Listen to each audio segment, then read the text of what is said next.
Hey, I'm Jay Holland, welcoming you back to the last episode of the week on Guided by Faith. We have been exploring atomic habits, surprisingly powerful, tiny changes that you can make that will help your spiritual life. And I would encourage you, if you're a reader, there's a book called Atomic Habits by James Clear that I've gotten a lot of these principles out of. Again, not a Christian book, but helped me in my faith and in a lot of other practices more than just about anything that I've read. Not as much as the Bible, but more than most books that people have written. So we're going to wrap up our series talking about something that way too many people overlook, and that's celebration. When you build a habit, the reward matters. God made us to respond to joy, meaning, and even simple pleasures. So if you want your spiritual habits to last, you're going to have to make them satisfying. Not just spiritually satisfying, but tangibly satisfying. And today we're going to talk about how to make your habits stick by celebrating progress in real time, in enjoyable ways, and how to redefine success so that you actually stay engaged. So when you celebrate your progress in meaningful and tangible ways, you're going to reinforce your habits and you're going to stay motivated to keep going. Have you ever started something and you started really strong and then you stopped because you felt like it wasn't making a difference? I've done this with probably like weight loss and exercise 10 zillion times in my life. The problem is when we don't see quick results or feel any reward, we give up. But the truth is your brain and your soul need celebration to stay engaged. I've heard it said before that that every good and healthy thing that happens in us, that joy is the soil that it happens. And so I need to help bring joy to the celebration of my habits, to the practice of my habits. In James Clear's book, Atomic Habits, he says, what is immediately rewarded is repeated. So what is immediately rewarded is repeated. Just think about how you train a dog to sit, to lay, to roll over, to go outside, to do its business. You're either doing it with dog treats or some kind of celebration, but you're immediately rewarding it. And you wire its brain to want to do those things. Well, you just got a bigger, more complex brain than your dog, but your brain likes immediate reward and then intermediate rewards. This is a biblical principle too. You know, I'm thinking that in Nehemiah says, the joy of the Lord is your strength. Not the drudgery of the Lord, not the chores of the Lord, but the joy of the Lord is your strength. In Philippians 1:6, Paul says, being confident of this, that he who began a good work in you will carry it on to completion until the day of Christ Jesus.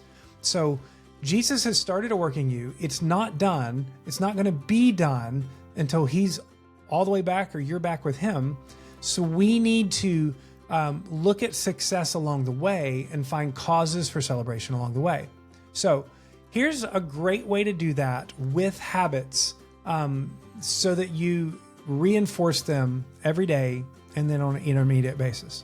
We've talked about making them obvious. We've talked about making them attractive. I shared with you how I hardwired my brain and my soul to love early morning time with God by a really great cup of Starbucks coffee and Dove chocolate. And I would do that every day. So I gave myself a reward literally every time I read my Bible early in the morning for probably 6 months.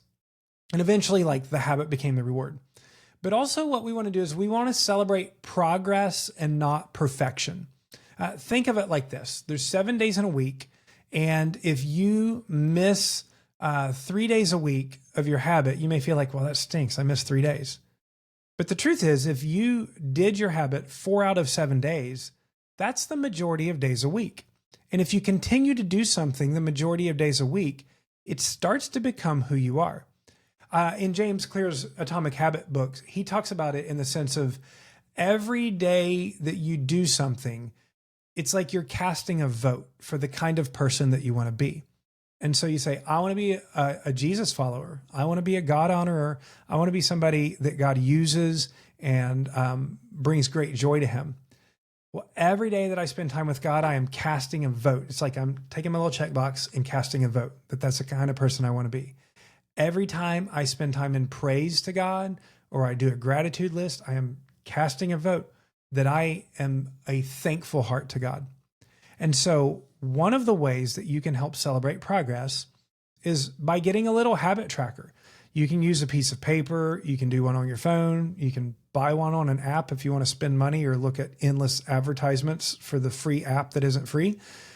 But you want to get a habit tracker and look at it at the end of the week and look, did I do my habit the majority of days this week? And then set goals for yourself.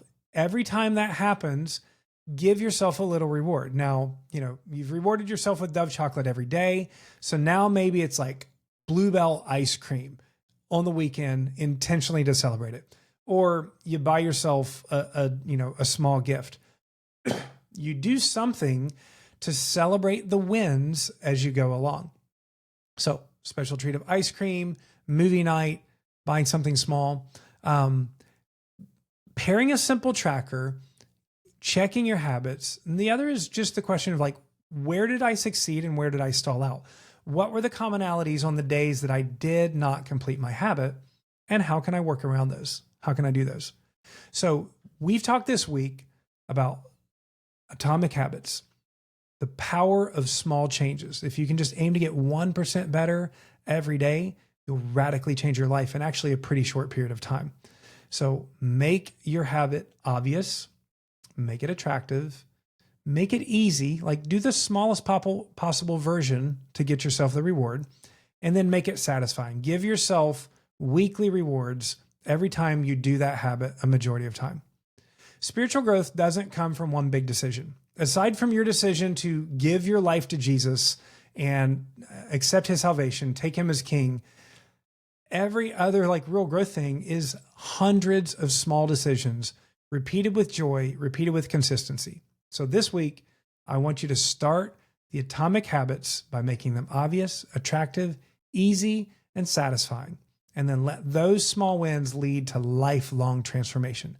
I know you can do it because I've been in a process of doing it. I've seen it happen in my life, and I want it to happen in yours. So I would love if you know me, let me know what is your atomic habit that you are putting into practice as we've talked about this. And you can even put it in the comments. If you're watching on YouTube, let me know. What's your atomic habit? How are you making it obvious? How are you rewarding yourself? How are you celebrating the wins? Have a great weekend, and I look forward to talking to you next week. Bye-bye.